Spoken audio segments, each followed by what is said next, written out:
Hi, welcome to another episode of Candid Moments. Today I have a special guest. She worked in education for 40 years. The last position was the president of Cambrian College. Now she's retired and working again in communication as an author.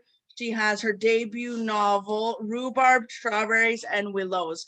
Please help me welcome Sylvia Barnard to the microphone. Hi, Sylvia. Hi, Candace. It's so nice to see you. It's wonderful to see you as well. And thank you so much for setting this up for us to chat. Oh, you're welcome. It's my pleasure. I love connecting with people in the community who I haven't met or people I haven't seen in decades. Oh my gosh, the last time I saw you was on the stage at my college graduation in 2010. So, Yes, we saw each other then, but we also saw each other. I think it was in 2012. You were taking ballroom dancing lessons. oh yeah. And I was with Dennis Heron-Simchuk, and I was doing those lessons with him as his demonstration partner, if you recall. Vaguely, yes. Oh, that was amazing. Was that at the Moose Hall? Yes, it was. Okay. Oh, that was so long ago. I love it. That was also 10 years ago. Yes. Are you still dancing? No. First of all, it's hard to find places to do it. And the other thing is I've had knee replacement surgery, which has curbed some of my activities as I'm recuperating. So. Okay. It might be, once you're healed, it might be a little bit of a rehabilitation to continue dancing, as I just bumped into one of my friends, Paul, who had a knee replacement on the 21st of December, and he's back dancing with his wife, and his knee feels really good. Oh, that's good news. Yeah, congratulations on becoming an author. Thank you. You're welcome. What inspired this writing, and when did you start writing? When I was a little kid, I used to entertain my friends by telling them stories, and I love to tell mysteries and spooky stories and so on. And in high school, I went through that stage that I think we all go through, where we write very painful poetry. And Yeah. yeah. Yeah. And then after that, all my writing became professional writing. And when I was teaching and so on, I was teaching kids how to write. I was teaching adults how to write, but I never really engaged in it. But I always said, when I retire, someday I'm going to write a novel. And so when I retired, I had already figured out this plan. I'd been looking for a while for an idea, and I love historical fiction. And so I found a situation that I felt I could shed some light on that people don't know about in anywhere, let alone in Northern Ontario. And so that's what I used as my jumping off point. And I wrote Rhubarb, Strawberries, and Willows. There's my book. Oh, And beautiful. since then, I have completed a second book, which I've just received back from my editor, that I've got to do some fixing up before I start sending it out to publishers for publication. And I'm in the outline process of my third book. So I'm hooked. Oh, congratulations. That's huge. Well, here's the burning question. How do people go about publishing? And is it difficult to publish? And personally, I want to know if you publish Canadian. Oh, I definitely publish Canadian, and everything I write is Canadian. And I write short stories as well, and they're all set in Canadian environments. I found that I discovered, quite interestingly, through the writing, that I am so very attached to my northern environments that that's what I include, and that's where I place my books and my short stories. But your question, is it difficult to publish? Candace, it's really, really a lot of work to write a novel. But that's nothing compared to navigating the publishing world these days. It is a very crowded world from the point of view of authors, and it became much more crowded because during COVID, there are a lot of people that started writing. Yeah. So there's so much out there. And then the publishing world itself has become very compressed. And so there are very few large publishers left, and they have brought in, they've amalgamated, and so we have these very large publishing houses that are almost impossible to get into. And in fact, you can only get into them if you have an agent, and you have to have the right agent to even get to be considered by them. The interesting thing, though, is that now in both in Canada and the US, but I'm talking Canada because I'm Canadian and I'm very proud Canadian, and I will not publish anywhere else. In the Canadian scene, there are a lot of small publishing houses. Like there's Latitude 46 that's in Sudbury that is run by Heather Campbell. That's an example of these small publishing houses that are coming into their own now. So it's nice to have, and that's what I'm targeting, is small publishing houses that will take your work without an agent. Because the other thing, of course, is you can get an agent. So first you have to go through the process of attracting an agent. Then you have to hope that your agent has connections into the world that you're trying to publish into. And then they're trying to help you find a publisher. So it is a very long, protracted, challenging, windy trail that includes a whole lot of luck as well as skill. And in the end, what I did was I discovered a hybrid publisher called Friesen Press, and they are in British Columbia and in Manitoba. Okay. And I used them, which was a combination. I had control of much of what was published, including the selection of the cover and the title, which if you go with a traditional publisher, you lose all that control. They could change your title. They decide what your cover looks like. So yeah, I went with the hybrid publisher, and it's been a great experience. Interesting. That is that hybrid. What am I trying to say here? Traditional, is that a mix of traditional and self-published? Like, do you have that control over your book where you own your intellectual rights to the intellectual properties? No, the intellectual rights. No, that's right. Yeah. Yeah. If you look at the publishing world, there is the one side is the traditional publisher. They purchase your book, then they control it. They use you as the author to do all of the promotion and so on, but they certainly have more opportunities for marketing because they are part of these tours that have authors touring around to libraries and so on, and they set up so much for you. So the traditional publisher does a lot of that work, but they own a lot of the decisions as well. And generally you can expect you get 10 to 15% of whatever is on the cover price of the book whenever you sell a book, and the rest goes to the publisher. When you go with self-publishing, and you can do it through Amazon, but there are also companies that help you, and that's what Friesen Press is part of. And so you pay for that. So you pay for the whole publishing process. You own the whole publishing process and you control it, but they produce a very professional book, and then you do all your marketing. The thing that was nice with the hybrid publishers, and there's one that's called Iguana Press, which is Canadian as well, and then there's Friesen Press, and there are a few others. They will select a few books where they feel very committed to the book, and they really feel that it's the kind of book they want to publish.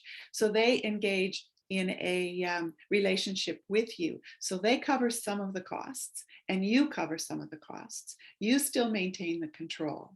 You still are doing the marketing as the author, but you split, like if I'm selling a book myself from my own books that I've purchased, I keep 100% of whatever the book is sold for. But if it's sold on Kobo, Kindle, Amazon, Apple Play, Google Play, any of these places, then you, as the author, I get 55% of the commission, and the publisher gets 45% of the commission. So your percentages are higher. You have a better chance of making your money back But Right.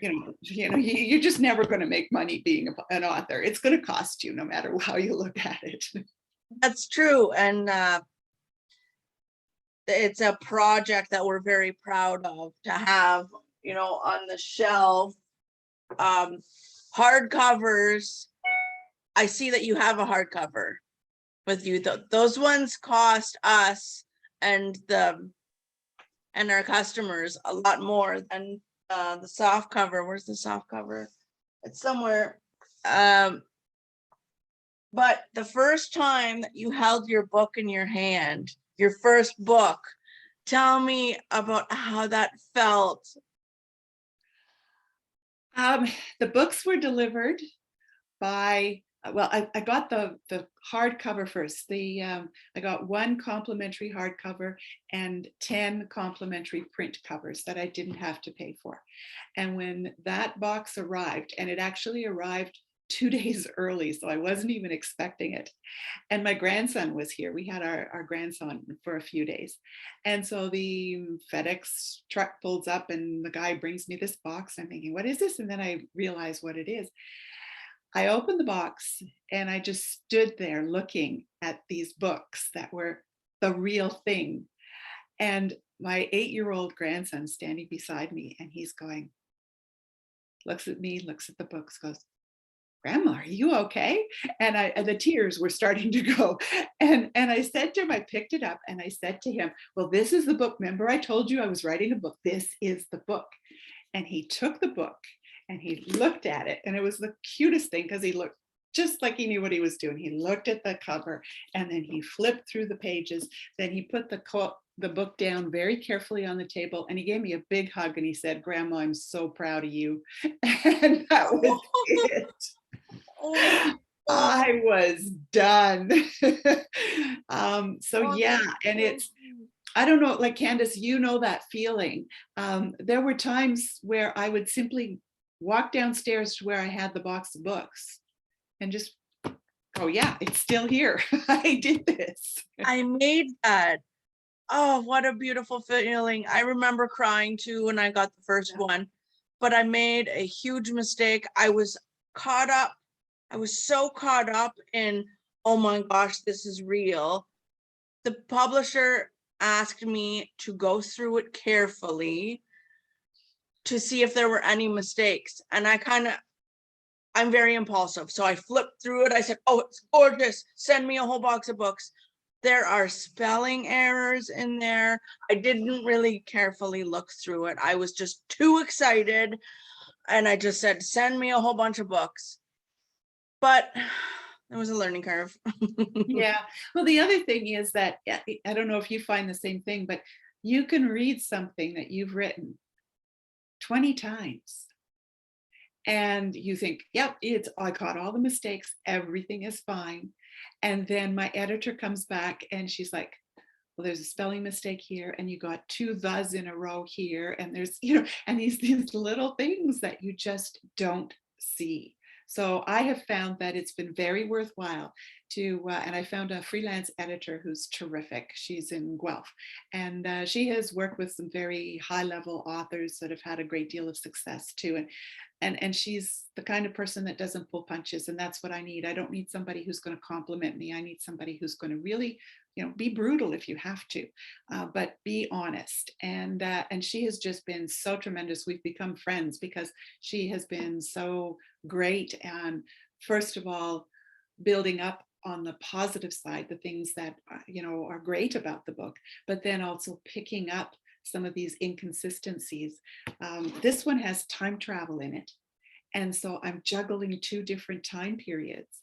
And a couple of times she picked these up where I missed them. I was off by a year on the, when the events happened, simply because of the way I had timelined it all out and I had miscalculated. And so I had, an extra year somewhere and it didn't make sense. So, she picked up some of those inconsistencies that I never would have caught. Wow, that must be so helpful. I couldn't imagine writing time travel, as when I'm watching a movie that goes back in time, sometimes I have trouble following the story. So I couldn't imagine writing that. It's tricky, and you sometimes you have to make sure too that you don't import a character that's not supposed to be there. Like, she's come from the future. She's gone back in time 100 years. She's on the Spanish River, just outside of Nairn. Okay.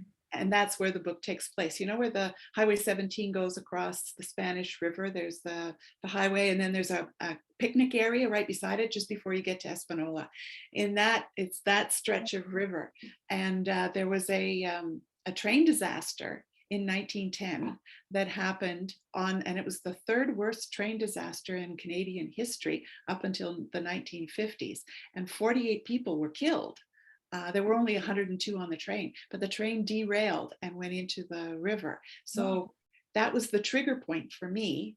That was the event I wanted to bring to light, and that's what I built the book around.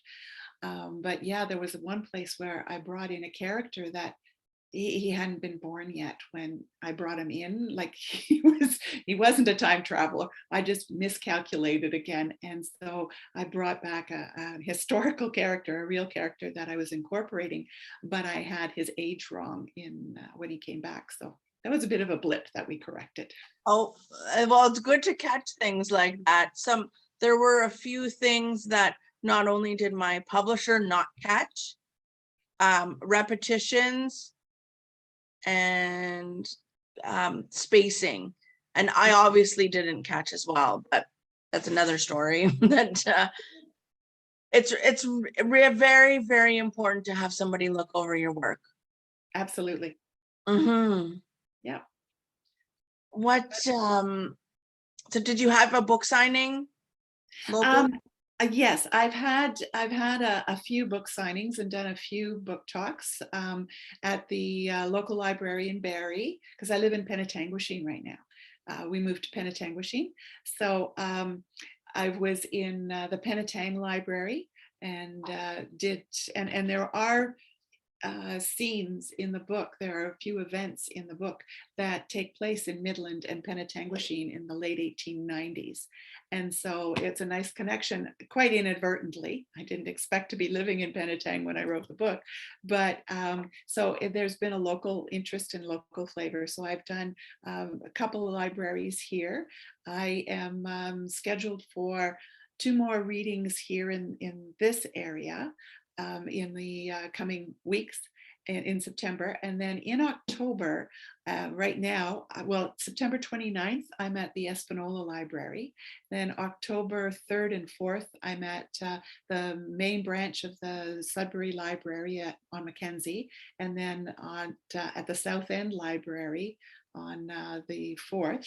And on the 17th, I'm at the Valley East Library to do book talks and signings. And I'm working with Indigo Chapters in Sudbury. We're just coming up with a date. So that will be, I'll be at the chapters in Sudbury as well. And so it's, because it's that area, and it's our history. It's our northern history. For me, it's really important to do a lot of these things there. And it's been such a challenge because of COVID. So now I'm finally getting out to being able to do more with it. That's so exciting. Can you send me all of those dates so that I can promote them and attend? Absolutely. Thank you. I will be happy to do that. The more promotion that you can do locally and the more people that can help, the better. Yes. Yeah. The Sudbury community has been really receptive too. I did, when the book came out, it was published, well, I had it in my hands last August. And then when I received more of the books, I was actually just going up to have dinner with a couple of friends and spend a couple of days in Sudbury just visiting a few people. And I put it on Facebook. I announced that my book was out and showed people the book and so on. And I had all these people coming back to me from Sudbury and saying they'd really like a copy. So I spent a day and a half just traveling around to people's places of work and people's homes of the friends and people I know in Sudbury that I still keep in touch with and that are very close to me and very dear to me. And I don't know, I probably drank well, I know I drank way too much tea and ate way too many muffins, but it was so nice to connect with people. And I just did this hopping from home to home for a day and a half, delivering these books and signing them. And that was a lot of fun. It was like, that really made it real for me the first time. It was the penny kind of dropped, like, yeah, this is what it's all about. What a great journey. Yeah, I love that. So is it on Amazon? it is on Amazon.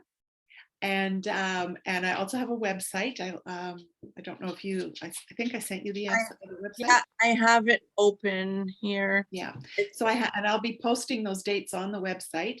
But yeah, bernardauthor.ca. sbarnardauthor.ca. Yep. And so I have the website, and I'll be posting the dates on there as well. And I also have, a Facebook page. So I'm putting things up about not only this book, but other things that I'm doing and writing. And it's an interesting journey of reinvention and re-identification. There was so many years where I was a teacher, principal, superintendent, president. It was like you carry that label with you when you're working in these roles. And then suddenly to retire and, okay, so who am I now? And I've discovered that, I love to communicate. So I'm writing, and I write every day.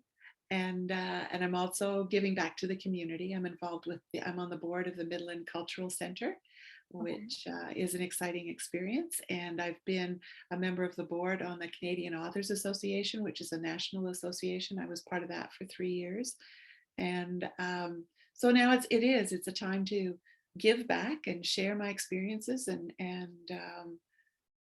explore another whole world, which is the world of writing. I love that. That is huge for you and your new identity. Yeah. What's your favorite part about this new author, this new woman that you've become? Ah, I think my favorite part is, and contrary to the way that people may think, I'm really at heart an introvert. And growing up an only child, I was and growing up with immigrant parents, I was not very social, and I was happy and used to being alone. And of course, when you're in education, when you're in any of the jobs that I have done, you are anything but alone. You are pushed into being in these positions where you are constantly interacting with people, in front of people, and with people. And so when I was president, I would really search for those opportunities where I would just shut down, and that's why we lived on Lake Wanapitei, because I could get out there and I could just relax. Here, I have found that my favorite part of this is being able to write every single morning. I write every morning from about 9:30 through until 12:30, and then if I'm on a roll, sometimes I'll write into the afternoon. But it just is the opportunity to be that expressive and to tackle some of the challenges, because writing the first draft, as you know, is the easy part. You just get everything out of your head and on there. After that, it gets very difficult and very challenging. And I like to set challenges for myself as well. So I'm always exploring different ways of approaching a topic to make it interesting for the reader and so on. So that's the part that I enjoy the most of the process. And I think the second part is the opportunity, as you can tell, of being able to talk to people about it. I belong to a couple of writing circles that get together once a month. So we're a community of writers, but then doing the book talks, the marketing. Well, I marketed Cambrian for 11 years, and certainly am not shy to be talking to people. It's different though when when you talk about the college, and that was the one thing I did notice. It was like, marketing, that's easy. I get to talk about what I know. And when I talked about the college, it was about the college. Now it's about what I produced, and it's about me. And boy, that was a big hurdle to get over all of a sudden because it was now so much more personal. But I enjoy it. You've learned to embrace that. Yes, yeah. Wow. Now So I know you with the books that you've published as well. You've gone through that same journey of the marketing and getting the message out there. yeah, I only published one book. Mm. Um, I might write a second one. We'll see what this journey with this pain specialist, if they ever get back to me. I have a lot of research to do and it's a personal journey. And if there's any sort of, how do I say that? Something I can give back to people, how I can help them with pain. That's what it will be about. So it's a personal journey. So I'm not sure if I want to write another one. I don't write fiction, but when I graduated from Cambrian, all of a sudden I had time on my hands. Even though I was still a member of Toastmasters and maybe on the board, I I was doing some work in my community, but I thought, what am I going to do? I'm done school. I need to do something. I signed up for a creative writing class and it was online and it was really interesting because the students provided us with comments on our work. We would post them Mhm. online and some people actually liked my fiction. And I thought, and they were just short stories and it was interesting. I can get creative when I feel like it, but I don't know if I would ever publish a fiction book. That's probably not in my not in my specialty. But Mhm. we'll leave that to the creative fiction writers in the city and beyond. Well, you'd be surprised because I thought I'll never write a nonfiction book. I thought, no, that's not me. I like to invent the stories. And then I read a book by Derek Mascarenhas, and it's called Coconut Dreams. And it ignited something in me because he wrote his experiences as a immigrant coming to Canada and trying to figure out where he fit, and his trips back to India to try and figure out where he fit there. And it's a collection of short stories, but it is all about the same family and their different perspectives on how that happened. And that inspired me to think, like, this is a guy who came in the 2000s to Canada. My parents came in the early 1950s, and I was born in Canada shortly after they arrived in Canada. And so I'm Canadian born, but grew up really, as a child of immigrant parents. And From where? Germany. Okay. So yeah, imagine you're coming to Canada in 1952 from Germany after the Second World War. It was tough for them. It was tough for me as a kid. There were a lot of people that were not too understanding or receptive of the fact that not all Germans were Nazis, and not all Germans believed what Hitler was doing was right, but to get that understanding. So anyway, I started to, when I read Coconut Dreams, I thought, I got a story in there that kind of relates to that. And I started to just write, the stories that my parents told me about their decision to come to Canada and how that happened. And then memories and my experiences growing up as a kid and so on. And I fictionalized it so that it's not just a straight memoir. It is written as a novel, and it's fictionalized, but it's what would be called a creative nonfiction or a fictionalized memoir. And that's my second book. And I've had a few agents that I sort of sent out a proposal to, who have been positive about wanting to hear about it, because I thought, am I still relevant? Because this is in the 1950s, but the immigrant experience is universal. So Absolutely. And there are many people who are fans of history. yes, yeah.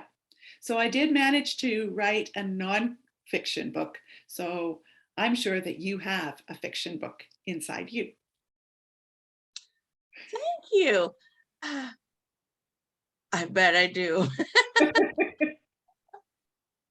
Thank you for that encouragement. Now the wheels are turning. I Good. need to be writing more. What's the second book called? The second book is called A Hyphenated Life. Ooh, It's that whole concept, like hyphen. hyphenated Oh, life, H like hyphen. like a hyphen, because a lot of people refer to my parents as being German Canadian, so German hyphen Canadian. When I was when I first went to school, we were living in northern Quebec, and I was born in northern Quebec, and so the community was francophone. And so I went to school. I was the German Lutheran kid who went to the French Catholic school because it was the only one in town with the nuns.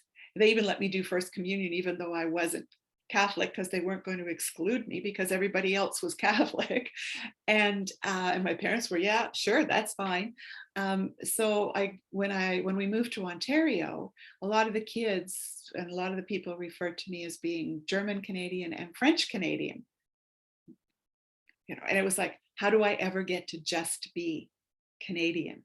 And that's sort of the story. That's the crux behind the story, and the theme behind it is how an immigrant kid tries to get out of that hyphenated life and become just Canadian. And I thought, I'm really German. So when I went to Germany and met my family, all my relatives, my cousins, and they were like, my mother came from a family of 13. There were a lot of people. For my grandmother's 80th birthday, I met all of them. I spoke fluent German. I grew up German at home. We ate German food. But all my cousins referred to me as being the Canadian German, not the real German. So I wasn't a real German. I wasn't a real Canadian. And how you solve that.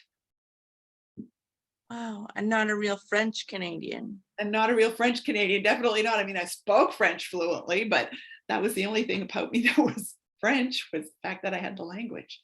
Wow, so is the story about how that little girl found her identity? Yep. Interesting. Yeah. Everybody wants to know more. That's the idea. That's marketing. Yeah. What's your website? The website is sbarnardauthor.ca. And it's Barnard.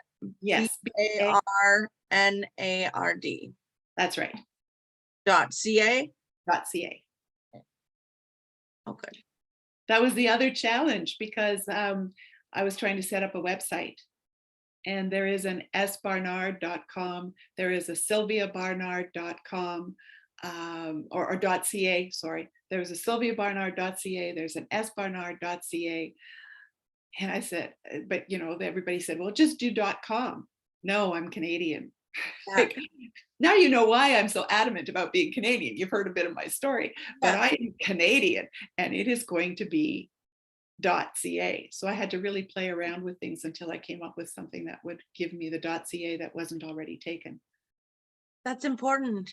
Do you know the other Sylvia Barnards? No, but there is a Sylvia Barnard that lives right in this area and goes to the same drugstore that I do. And so every time that I go in to get prescriptions, I have to make sure that I get the right ones, because there are two of us, but we've never collided. So we've never. Wow. How would the date of birth and the address and the phone number would be different? Yes. Interesting. That could be internet. It reminds me of, oh, it doesn't matter what it reminds me of. It's okay. Kind of irrelevant. So the third book, does it have a title? Yes, it does. It's the title of the book is Where the Pine Trees Hum. And Ooh. yeah. And I take my titles actually that one comes from a song that my husband Ron has written, and it's called his song is called "Hear the Pine Trees Hum," but it's all about that longing to be out of the city and be in the country and so on. And I love the song, and it just, as I was plotting out the novel, it was like, yeah, because pine trees is where this takes place. So it became Where the Pine Trees Hum. By the way, with the Rhubarb, Strawberries, and Willows, I needed a ballad. And so to go with the book, because when people were traveling around on horse and buggies and horses and wagons across the north, they didn't have radio. So they entertained themselves by singing. And this is a Francophone family, so they sang a lot of French songs, but I wanted a ballad that they could sing. So Ron wrote, I said to him, I need a ballad about the Spanish. And I had done all the research about the Spanish River. So he wrote the melody part, like he did all the music part, and then he gave it over to me. I filled in all the words, the lyrics, and then we worked it out. So there's a song that goes with, and it's available on SoundCloud and on his latest CD and so on. But there's a song that goes with Rhubarb, Strawberries, and Willows. So when I was writing this third book, it was the same thing. It was like, yeah, that's a cool title. And basically, I play with, this is not time travel this time, but there is a woman in her mid-50s in 2015, and she has a dark secret about her child. She has a very happy marriage. She has one child who's just starting university, but she has a very dark secret about that child. And she is put in a situation where somebody has figured it out. One of her ex-best friend growing up has figured out her secret, and now is needing her to reveal the secret for the sake of a family member's life. On the other hand, there is a young girl who comes from France to Canada. She is a fille du roi, daughter of the king, Louis XIV, when he sent all those young women over from France. And they were women from orphanages and so on. They weren't, hookers or anything like, or prostitutes or anything. They were young, healthy women who didn't have prospects in France. And he sent them over to populate New France so that he could compete with the population of New England. And he wanted to be sure he could hold on. So he needed families. So he sent these women over, sponsored them, gave them money, gave them land, let them pick their own husband. And so there's this young woman who comes over in the mid 1600s. And she has to resolve a situation to protect her child. And she does it by escaping from Montreal or Ville-Marie and going north. And in the book, the two stories go chapter by chapter, one after the other. So both stories are unfolding. And at first, they don't seem to be at all related or connected. And then they come to a connection point because the two women meet. Obviously, one of them is a ghost, but the two women meet. And it's through that meeting that they both figure out how to resolve their situation about their children. Interesting. Yeah. I'm excited to read it. It's a challenge to write because I'm trying to pace it so that I get to the meeting point, but I've got to build the story for each one to get to that meeting point and to have the reader understand. And so the first chapter is Nathalie, which is the French-Canadian 2015 woman. And the next one is Madeleine, who is the fille du roi. And then we go back to Nathalie and back to Madeleine. So it's back and forth and back and forth. So I gave up trying to write it that way. So I've written the Nathalie story. Now I'm writing the Madeleine story, and then I'll interject them and make sure the chapters flow.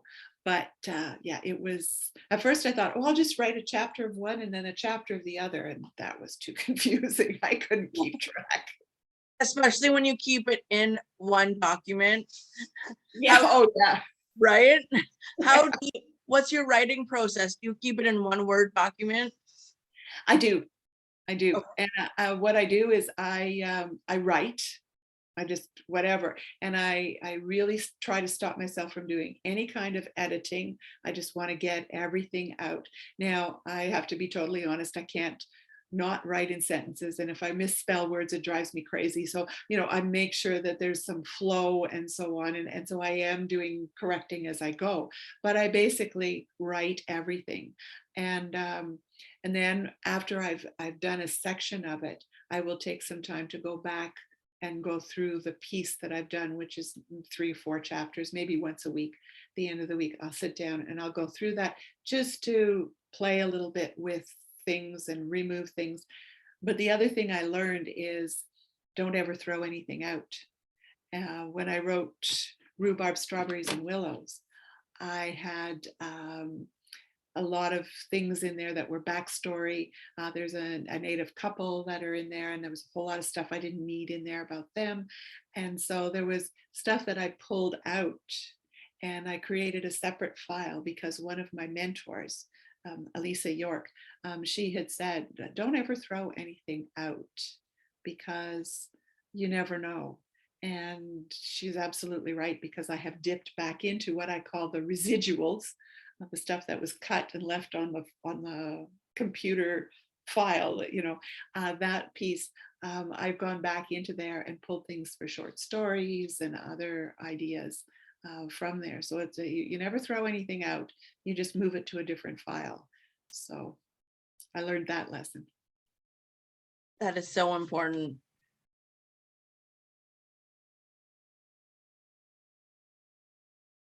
That was very important for my writing journey as well, because I had made reference to some medical documents that were really pivotal to my story, even though it's a factual, real biography, if you would.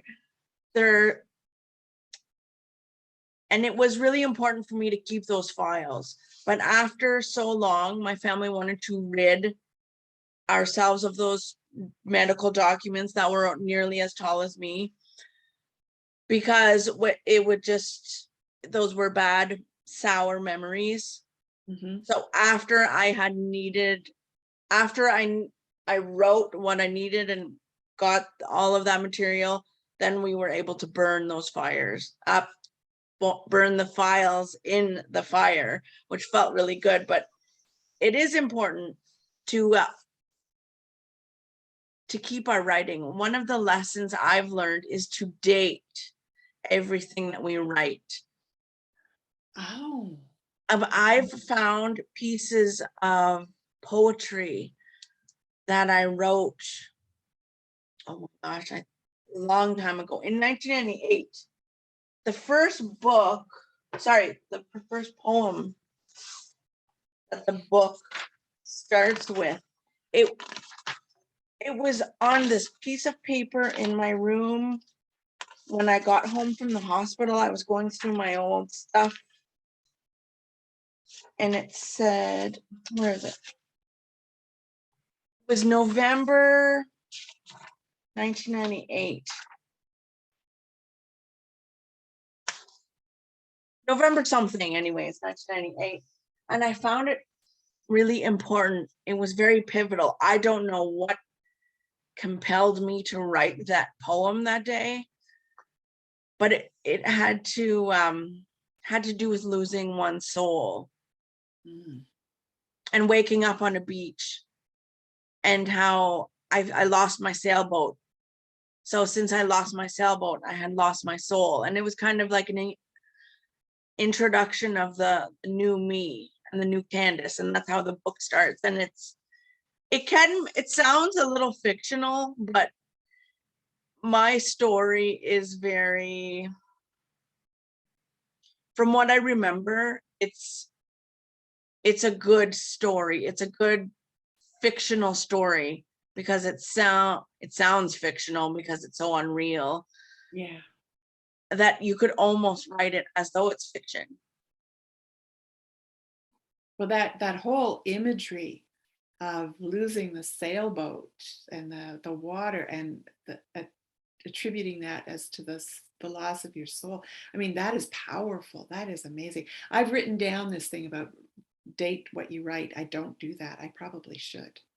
It's a great idea. Yeah, even the documents I have on my computer, I always write the date on the top of the page. Today's the 31st, right?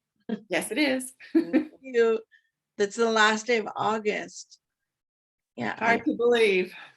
yeah. Yeah, I think it's important to date everything. Even nice memories. The other day, my dad was flipping through some photos and he looked on the back. He wanted to take it out of the photo album because he said, 1 second, I want to see what the date is. But it's not like our old photos in the 90s where mom wrote the date on all of the photos. We don't do that anymore. No. Why? Well, because they're all on our computer and we don't do that. But I think it's important to have the date there attached Yeah, to the memory. absolutely. I remember a time when we used to get photos printed because we didn't have computers. It was back in the old days. Yeah. And the photos actually had the date printed on the bottom of them. Wasn't that more convenient? Yeah, yeah. It That was, should be like that now. Things are so different. yeah, yeah. Hmm. But what I've done, because it's creating that sense of memory and that sense of where you fit. And so, because of where we live, and we chose to live here because Ron's son and his wife and baby daughter live in Midland, so they're 20 minutes away. And his daughter and son-in-law and the other two grandchildren, who are now 9 and 6, they live in the Newmarket area, so they're an hour and a half away. So we're able to have the grandchildren here more.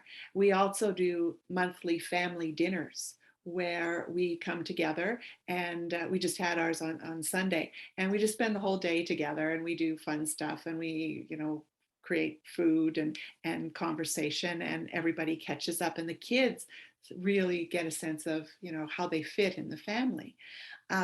So one of the things I've instituted, because those kids have no idea about what a photograph is, they just, to them, it's all on they've got their little devices, and it's all on their devices. So I've got this wall that I created that is painted with magnetic paint so that it's magnetized. And every time when we're together, and even when we just have them on their own without their parents for a few days, which, by the way, is the better way to do it, then we take a bunch of pictures, and then we select some of them. And the next time they come, those photos have been printed off at Walmart and they are on the wall. So when you come into our house, you are greeted by this wall. And that is our family wall of photos. And the kids, every time they come, they pull up their stools and they stand in front and they go, oh yeah, and I remember when this, and they have their whole stories about what happened around each one of those photos and what they did when that photo was taken. So it's something that I grew up with a lot of photos, and I thought, this is something that they're not doing, but I never expected it to have as much of an impact as it does, but it's having a really good impact on them. That So, is so special. yeah, That's part of their identity. yeah, Photos, because they could visually see that and attach it to a memory, and they see their journey on grandma's wall. mm-hmm, mm-hmm, That is so exactly, special. Oh, I love it. yeah. It's quite different than just flipping through a photo album. And it's also different from flipping through your phone. It's like, Oh, boring. Yeah, that's true. Yeah, I yeah. like physical photo albums, but on a wall would be so much nicer. Yeah, well, it gives them the opportunity to curate the story, right? It's oh, remember when you did this, and oh, Jackson, you fell off when just after that picture was taken, you fell off. Remember, you were crying. You get all these stories, right? That's so cute. I So love that. My nephew is 9, and well, he'll be 10 at the end of the year, and he has so many stories, and some of them, it's not attached to a memory. He can be a storyteller, and it's so colorful. The way he tells these stories, it's really intense. And you say, what inspired this? And he says, well, it was in my dream. And wow, you remember your dreams like that? I don't know if it's in a dream or if he's thinking about the story, but it's so interesting. If he was able to write better, I think that we could get those stories on paper, but I'm practicing writing with him through texting with his mommy's phone. So he texts me and I write in full sentences, and he's starting to do that as well. But he likes the little emojis, Yeah, yeah, they all which, do. yeah, which takes away from the full sentences, because he just likes to send me like 8 different emojis, and there's a clown in there, and it doesn't mean anything. It's just funny and cute. But I'm trying to get him to spell and to write full sentences, but I'm sure it will come. Oh yeah, yeah. My granddaughter, who's 6, she is fascinated with the fact that I carry a small notebook, and every year at Christmas, somebody in the family gives me one of these really cool notebooks. I had one that looked like it was the cover looked like the skin of giraffe, because I love giraffes. Another year it was, all glitter, and so they always get me these notebooks, and I carry them because you can be anywhere and hear a conversation or interesting words, and I want to scribble them down so I don't forget them. So they're just small notebooks, and she's fascinated by that. So she wanted a notebook, and so we got her one, and then she started to write things down the way that she can remember them, which was a lot of pictures and so on. And then one day she wanted to write a book from her notes. So what she did is she dictated it to me. So she dictated the story, and I put it on the computer, and then we divided up into pages, so there'd be a line on each page, and printed it off, and then she drew pictures to go with it. So it was like she created a picture book about the time that she was here with us, and the things that we did, and how we went to Discovery Harbor, and how we did all these other activities. And so she then illustrated it. But that's how she's starting to learn to read now, because she's able to read her own, because I've scribed it all for her, and then she goes back and she practices reading it now. So yeah, Love she's that idea. That's so fun. It's yeah. the last day of August, so just putting it in, I'm just planting a seed. Are you going to have it printed for Christmas and give it to her? No, I'm not. But what she's doing is, like, she's finished it and she has it with her. She's taking it to school to read to her class and to her teacher the first day of school, That is so because special. she knows that she's going to be asked, what did you do for your summer holidays? So kids are always asked that, right? So, Right? and she says, like, I never remember what I did. And I said, well, now you have your book, so you take your book and you can. And so she's very proudly, we bound it all up and everything, and it's got these colored pictures in it that she drew and colored and painted, and yeah, so Well, she's been. aren't you just like 4 steps ahead of the program? That's amazing. I love it. Yeah, so yeah, it's kids these days, it's hard to get them into reading. Everything talks for them. They don't need to read. And it's stimulating, and they want to play games, and it's Yeah, not, you're right. That is yeah. so special. There's something, yes, so many people have children, and I can't speak because I'm not a mom, but I'm an auntie, so I know. And I'm I see what my mom does, and she is such a fun grandma. And the role of a grandmother is so important. I don't know, it's something special. Grandmas are, I don't know, what are grandmas, Sylvia? Tell me. They're like the icing on the cake. Yeah, I think we have the distance. I think that's the gift that we have, is we don't have to be the disciplinarian. We're not the one that's nattering at them to get up in the morning, to get to school, to eat their food, to do this, to do that. That's mom's job and dad's job. And they're constantly getting these directions from their parents. And as grandparents, we're free of some of that, because even when they come and they're here, we have rules, we have expectations, but they are all built around them and the things they enjoy doing.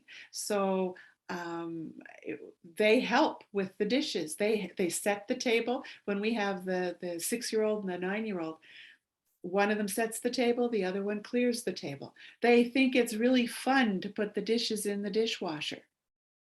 They think it's a game. So they put the dishes in the dishwasher. Do they do it right? No. Is it all kind of all over the place? That's fine. But the dishes still get clean. Now, if I were the mom, I'd be like, no, no, no, this is the way you do it. And don't forget to do this. And it's like, no, great, you did it. Let's shove them in there, put the soap in and get them clean. And it's just a different role that you get to play. Because of course, the other thing is you can't do that all the time if the kid was with you all the time. You have to parent. As a grandparent, you don't have to do that parent part. You just give them back to their parents when you're Right. done with them. Well, depending on your situation, because some grandparents are helping out their children and they're kind of co-parenting, which changes the role of grandma and grandpa and as role models and as disciplinarians. And Yeah. everybody's situation is so unique. Yeah. I wasn't very, very close with my grandparents. It was when we went to visit, the grandchildren stuck together. We played together. But then when we got older, it was still the same. But on one side of the family, I would, like from when I turned 18, I went to go to the bingo with my grandma. And it was fun because I was an adult. And then I went out for lunch with her and we had some traditions and it was fun. Family is so important and the roles we play. Mm-hmm. I think the other thing is that as a grandparent, you sometimes get questions that the kids are not so sure they want to ask their parents, or they tell you something that they're comfortable telling you because you're a little more distant from the situation. Yeah. Our grandson who's 9, he is on the Asperger's still, like he's got autism, but it is his he's one of these really, really bright kids. He's got an incredible memory. He's 9 years old. He's reading at the level of a 12 or 13-year-old. But he's not writing. He dictates. He doesn't have the fine motor. He doesn't have the patience. But remembers so much information, and he can tell you things from, like, his mother will turn to him and say, "So when we went to that Paw Patrol thing when you were, a few years ago, was that in Newmarket or where was that?" And he'll say, "No, Mommy, that was in Barrie. We drove to Barrie. It took us an hour to get there, and it was on July da da da da da." It's like, okay, so he's that kind of kid, right? He remembers all this stuff. So Wow. he has some challenges socially. So he comes up with a lot of questions because he knows now, he's aware of the fact that he has a group of friends at school.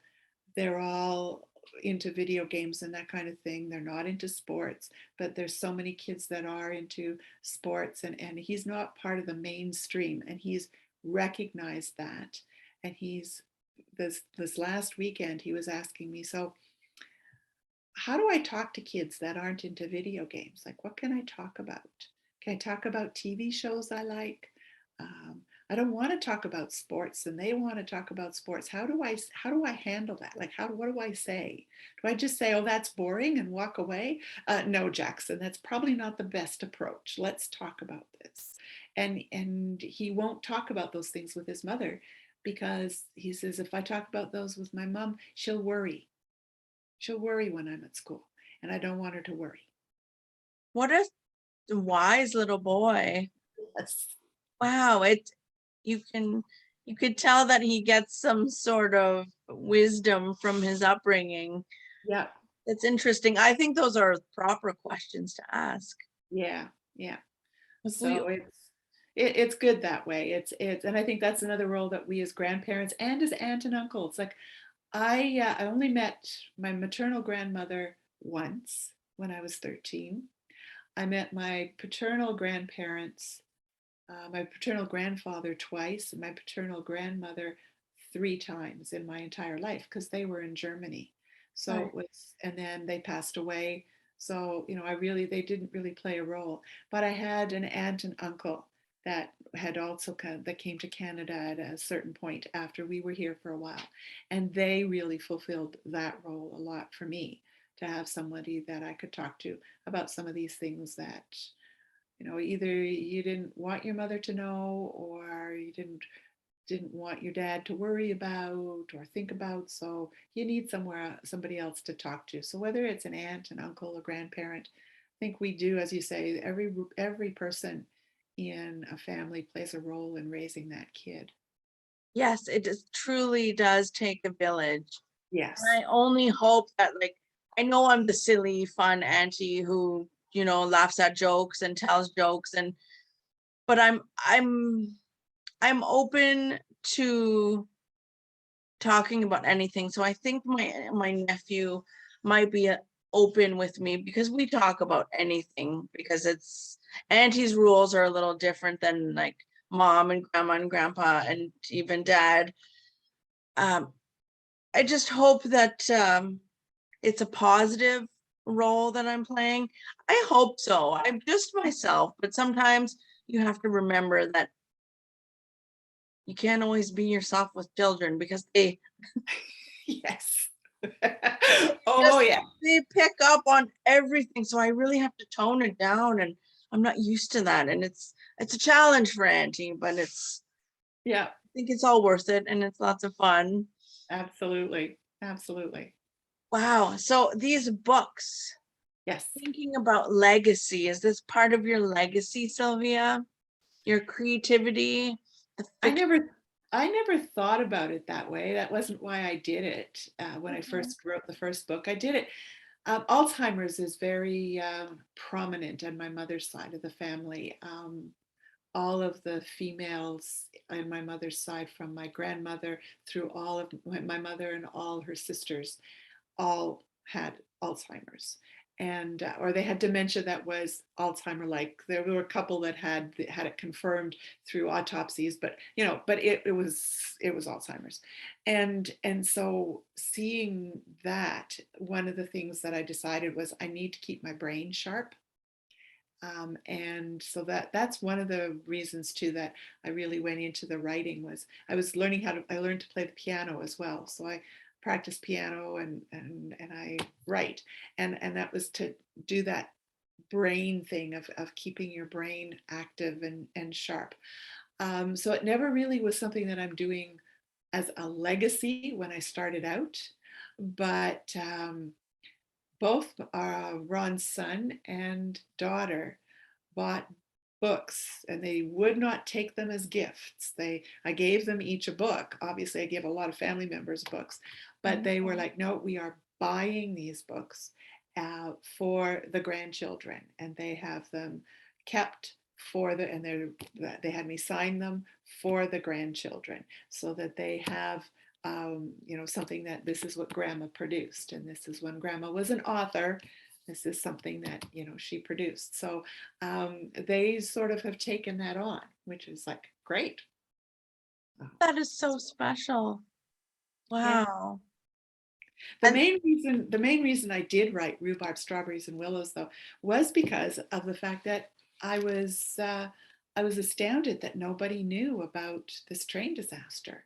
And you talk to people in Sudbury, and people who have been longtime residents, and nobody knew about this disaster. So, and the Espanola Library had a lot of information on it. So it was really fun doing the research, and I enjoyed the researching part of it. So that was the real reason I wrote the book. Was I wanted to write a book, and I wanted to have some meaning and bring something to light that people probably didn't know about. So what year was the train disaster? 1910, January 21st, 1910. And the locomotive and the wood carrying car that was behind the locomotive made it across the bridge. The first class car, the Pullman sleeper car, they both went over the side and into the river, broke through the ice and into the river. And the immigrant car, was what they called it at that time. They were wooden benches, and they had wooden stoves to cook their meals in. And it was at 1 o'clock in the afternoon, and that car hit the upright of the iron bridge and split apart, and half of it went down the embankment and the other half caught fire. And so all the people that were in that car, most of them were burnt to death. And the ones that went through into the river itself, because the ice closed over and the tops of the cars did not get broken. It was just the sides that broke. So the people were having trouble getting out, but they had the conductor and a couple of other men that were able to dive and bring out some of the people. But there were 48 people that died out of 102 on that particular day. So yeah, it was horrendous. Now the controversy that's really fun is that when I was researching the book, and even subsequent to that, when I've been marketing the book, there are two places where that train crossed the river, and the abutments are still there. The piers, the stone piers, are still there, but the bridges are gone because obviously they rerouted the track at a certain point. But there are people in Espanola and Nairn Center and in that area who are long time residents. And there's this big controversy as to which one of the two abutments was actually where the accident took place. And when you look at the sketches, because there were some rudimentary photographs that are very hard to see any clarity, and then there's a couple of artist sketches, they don't clearly define which location when you look at the landscape, because the landscape's almost identical between the two locations. So when I went with the one that's the more commonly held belief of which one it was, and we used to fish there. So we were catching great fish, and that's what people said, oh yeah, you get great fish because the train cars are still in the river there. And that's what got me started on the whole thing.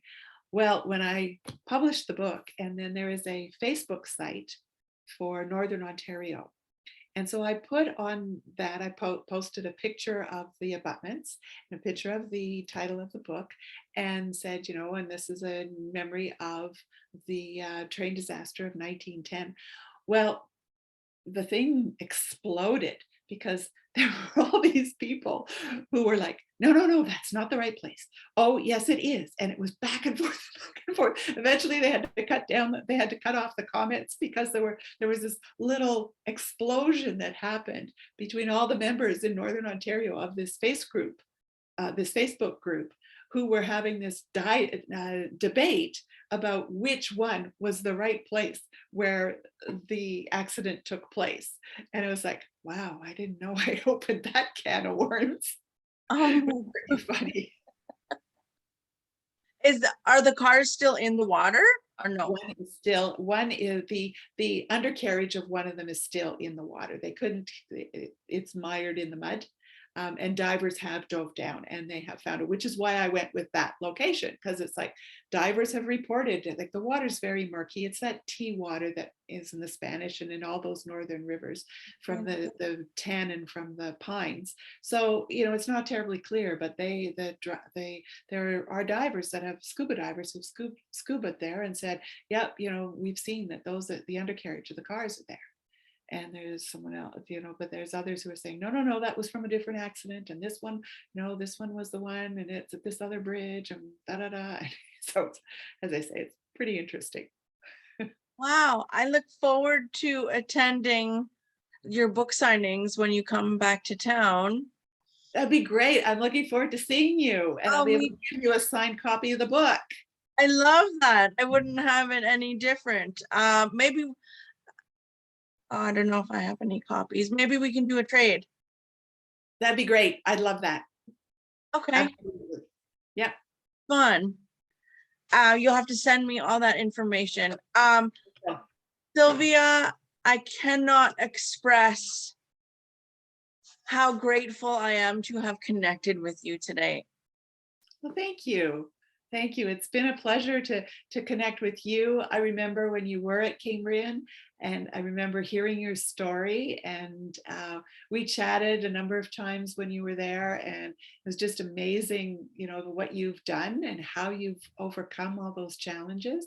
So this is just it's great to see you flourishing like this and doing what you're doing. Thank you for giving me the opportunity, and I look forward to seeing you when you come to Oh, there. thank you, Sylvia. That's going to be so much fun. And I'll make sure to promote the heck out of this episode, which will air in September.